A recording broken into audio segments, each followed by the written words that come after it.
Previously, we discussed the theological background of all of these phenomenon where spirits manifest in our lives in extraordinary ways. We talked about the fall of the angels, their exercise of free will in that situation. We discussed the souls in purgatory and how that comes about in the role that they may play in manifestations in our lives. Now we're going to talk about the specifics of how these various forces manifest in people's lives today, the types of complaints that they have about phenomenon going on, and how we might differentiate between the two or make a good guess about what's going on. So first we need to talk about human spirit hauntings. It's probably the most common type of case that we work with and address. Now the hallmark of a human spirit haunting, which is a soul in purgatory signaling a request for prayer for them, for the forgiveness of their sins. Now their sins are forgiven, but there's a temporal component connected with those sins that they're kind of paying for in purgatory. And so we ask for, in a sense, the forgiveness of that component of their sin. How does the church respond to those? Well, that's basically with the office for the dead, which is the priest's breviary, the prayers that are set aside for a day that the priest is doing a funeral for a particular person, for a particular soul. Now, when this soul comes to us and signals that need for prayer, how does that happen? Well, the hallmark of that is that it's non-destructive and it's not obviously a scary or terrifying manifestation. So typical things might be a gentle knocking, or on the anniversary of a death, the picture of that person may fall off the wall, or there might be something else that's innocuous, non-destructive, it's not blasphemous, it's not causing a lot of terror. Now, that being said, it can be startling to see an apparition. Personally, I've only seen one once. I feel strongly that it was my uncle, appeared standing in my house, could see through him. He was staring at me. He didn't speak. And this is often the way that they will appear if they appear visibly. They will have some distress on their face. You'll see the discomfort there, but there will be no speaking. Now, we talked previously about why that might be. A soul in purgatory is on its way to God, and that soul's not going to draw us into a relationship with it through interaction and give and take of questions. Now, why is that? It's important to understand even early on here. The reason that spirit communication is forbidden scripturally, it's my opinion, is that it's a violation of the first of the 10 Commandments. Because what are we really doing when we ask a spirit to tell us things? Or we ask a spirit to manifest so that we can learn about the spiritual world or learn that there is a spiritual world at all? What we're really doing is we're turning to a spirit other than God for our comfort and spiritual guidance in life. And the first commandment is, don't put any other spirits before God. So why would a soul draw us into that relationship? They wouldn't.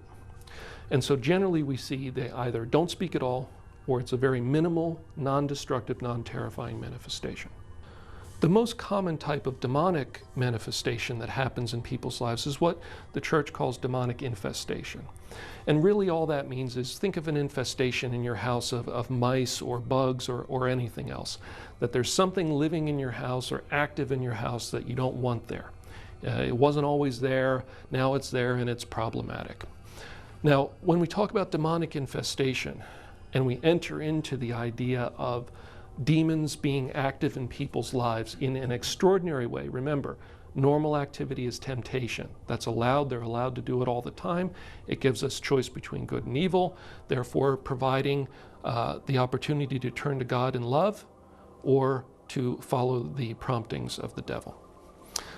When the demons cross the line into doing something extraordinary, why is that allowed? It's a critical question as we embark on this, and it comes back to free will. Our free will as humans. So either I, as the person with authority over where I'm living, or building that I might have authority over, I might own, or somebody who previously had authority over that building had to give the legal rights, so to speak, the spiritual legal rights to the demonic to be active in that place in an extraordinary way. They're allowed to go wherever they want and tempt, but it's a very different thing for them to do something extraordinary, like banging on the walls or growling or scratching people or knocking somebody over or throwing a holy image off the wall, seeing black shadows moving, horrible odors. These are all typical demonic infestations.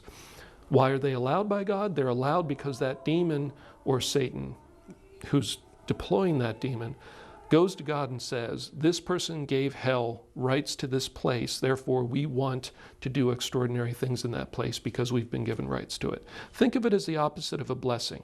We all understand blessing our homes, we all understand baptizing our children, we all understand consecrating things for God.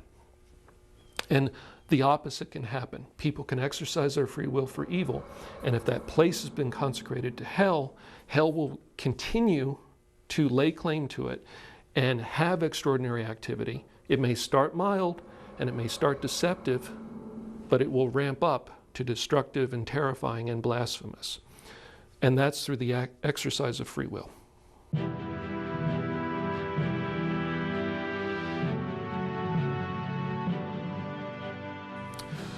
Now, when we talk about oppression, there's somewhat of a translation issue from obsessio, so sometimes it's translated obsession or oppression.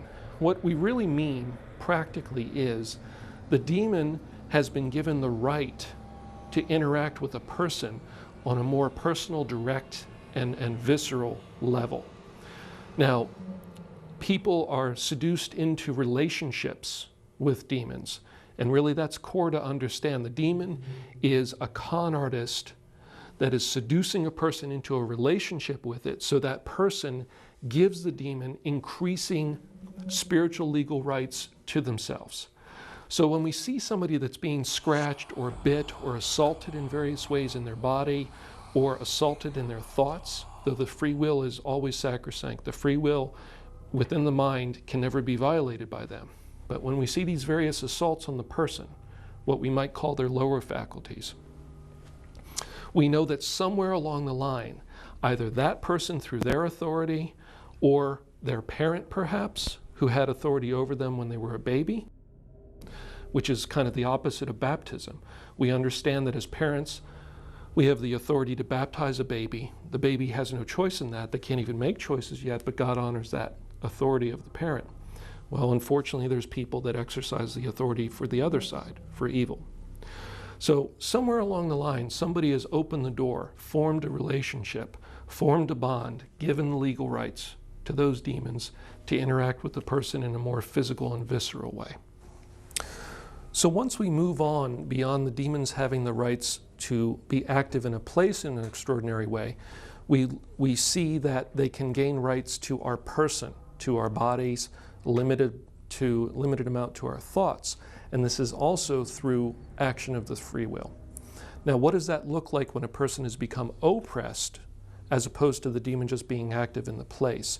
Well, now they generally are afflicting the body both in physical ways that are real and in illusory ways. So what that means is the person may experience scratching, which is very common. Generally, they will be in threes, spread out about that far. They will be long and thin, not deep, not bleeding, but very shallow scratches on the body, often in areas that the person can't reach with their fingernails. And these don't look like fingernail scratches anyway. People may experience biting, they may experience being hit or knocked over, those type of physical things.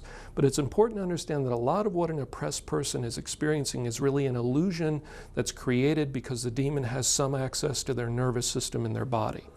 And so they can stimulate a nerve such that the person says, I'm sure that this thing is damaging my knees or my ankles and that they're going to fail and I'm going to end up, in surgery because I'm experiencing such dramatic pain in this part of my body that I'm sure this thing is damaging me internally. It's a very common complaint. But what's really going on is because the demon now has some legal spiritual rights to the body, they create the illusion of pain. And we'll get into more detail about this later, but these pains and this activity is all part of manipulation. Because what have we seen as we're moving on here?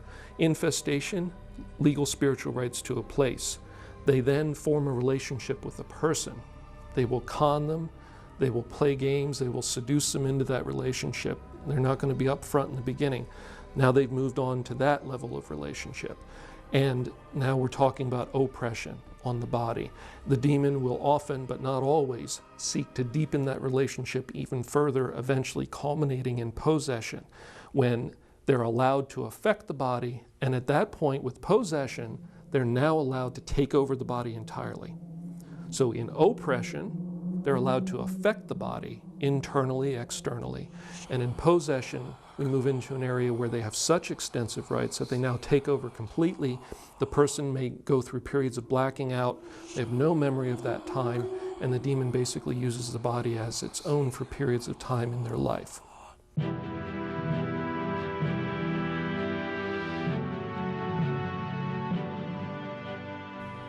So now we need to discuss possession. And of course, many people have ideas of this that come from the movies, which are almost always a distortion of the reality of what goes on.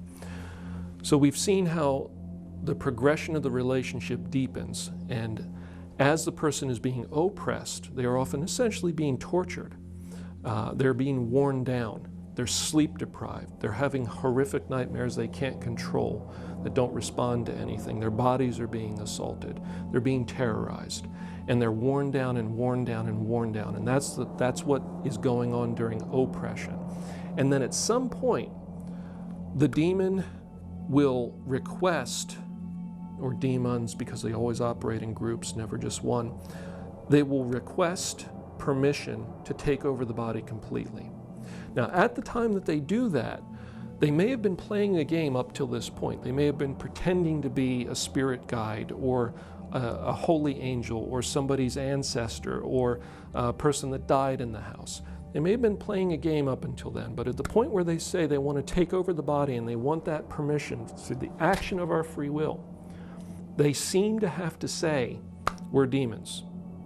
Because for that to be legally binding, for God to allow them to possess a body, the person seems to have to know what they're consenting to explicitly, for the culpability for that choice to be so heavy that the demon can now take over the body. Because remember, everything is allowed by God. So for the demon to go to God and say, we should have rights to take over this body completely, they essentially have to point to this person through their own free will, gave us permission to take over their body, and they knew what we were. So then we enter a realm of possession, which is where the internal pains, the thought intrusion, the affecting of the senses now goes to another level beyond oppression. The possessed person's mind is in turmoil most of the time. A lot of it is what we might typically call psychosis in psychology, but a lot of it doesn't fit that model at all. So yes, the person may be experiencing a cacophony of voices inside their mind, talking to each other, blaspheming, giving instructions, screaming at them not to pray. And some people with psychosis have some of these experiences too. But psychosis tends to be generically negative. The demonic is very focused on spiritual matters, and it includes a number of additional factors. So this person now has very little control over their senses. If you were to say to them, have you been praying much lately? They may only hear, have you been lately? They literally will not hear certain things because the demon has dominion over their body to that extent. In addition to this, the person is now controlled and assaulted in greater ways in terms of pain and suffering in order to control their behavior. So now that the demon has these rights, it will, when the human is active in their own body, use punishment to control their behavior to an even greater extent. If they haven't isolated the person already from the people that love them, their family, people that care about them in their lives, the plan of isolating them even further will continue. And the hallmark of this, of course, that we're all aware of, is there are times when the demon will take over the person's body completely. Usually the person is blacked out during those times. They have no memory of them. Sometimes the person does have a limited experience of it, but they have no control over what they're doing. Now, briefly, what are the hallmarks or the signs of possession that the church, in her wisdom, over a couple thousand years of doing this, has determined are actual signs of possession that we can rely on? Because we don't want to mistakenly think that a brain tumor or a seizure or schizophrenia or bipolar with psychotic features is possession. So what are the 4 signs that the church down through the centuries has identified as signs of possession that we can rely on and that are valid? That is facility in languages the person doesn't otherwise know. And this means that they understand perfectly languages the person has never studied, including languages that are very obscure. Sometimes they will respond in the native language of the people that are present. Sometimes they'll respond in that other language. But if they're questioned in that language, they'll appropriately respond. Sometimes they'll use this as a trick. Sometimes they'll be interrogated by the priest during the exorcism, and the demon will answer in a language that the priest doesn't know. And the demon will say, well, I answered your question. It's not my fault that you don't know the language I spoke in. So we see this play out in a number of ways, and we rely on somebody being present that knows those other languages to be sure that it's not just babbling, of course. Second is detection of the holy. This means that the demon is aware of blessed objects, relics, these things, even if the person is not. So the easiest one in this test is we will sometimes bring relics of saints with us, but they'll be in our pocket or they'll be hidden and we won't discuss it with the person at all. All right, not at all during the interview before the exorcism. They're completely unaware of it. But as soon as that relic enters the room, almost invariably, the devil or the demon will say, oh, so-and-so is here. And they'll use that saint's nickname from their order in referencing that saint and naming the relics of the saints that are in the room. In addition, I won't give all of the tests that we do, but the person might be given some water to drink at some point. And that water may have been blessed secretly by the priest. They may sip it and spit the water out, and the demon immediately may curse that or make some fuss about that. The third is supernatural strength. Supernatural strength is a difficult one because in psychiatric settings, we know that some people with psychological disorders can exhibit amazing strength. And so this one, I think in the modern age, we would rely on a little bit less than in 1614 when these signs were laid down.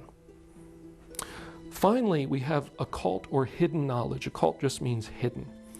Now, what does that mean? The most popular one that you'll see sometimes in the movies is the demon naming the secret sins of the people that are present.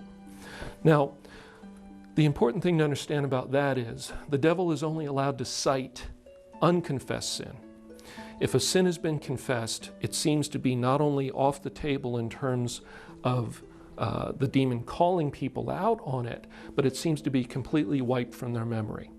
Now remember, demons tempt us, so they're present when we're tempted to sin. So of course they would be aware of our sins because they were there inciting them in us at the time. And so they have a perfect memory of the event.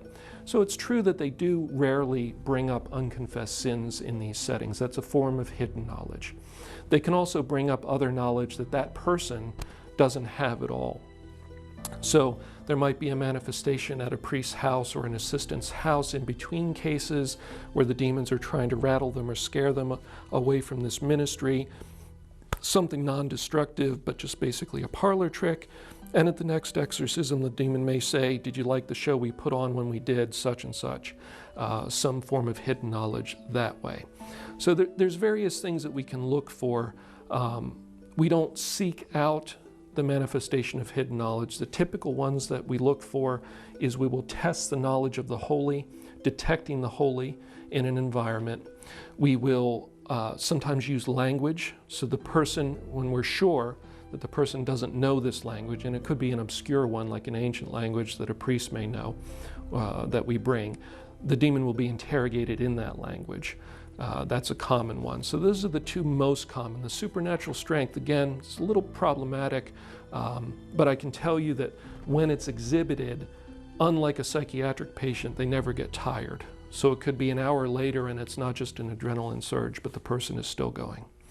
So this is an overview of what the types of manifest spirituality look like, from the souls in purgatory, gently and non-threateningly signaling for help, but not having long conversations, to demonic infestation, where the demons have been given the rights to be active in a place in an extraordinary way by somebody with authority over that place, and therefore the authority to give those rights. And then we see a relationship forms with a person. This is oppression, where the person now has consented to some level of interaction with their body and their mind to an extent with the demon. And it's often a con at this stage. The person often doesn't know that it's a demon. It's a trick. But then we come to the point where the demons want to take full control of the body. And at this point, we see that the consent must be explicit with knowledge that it is a demon. And if we consent to that level, we see full-blown possession.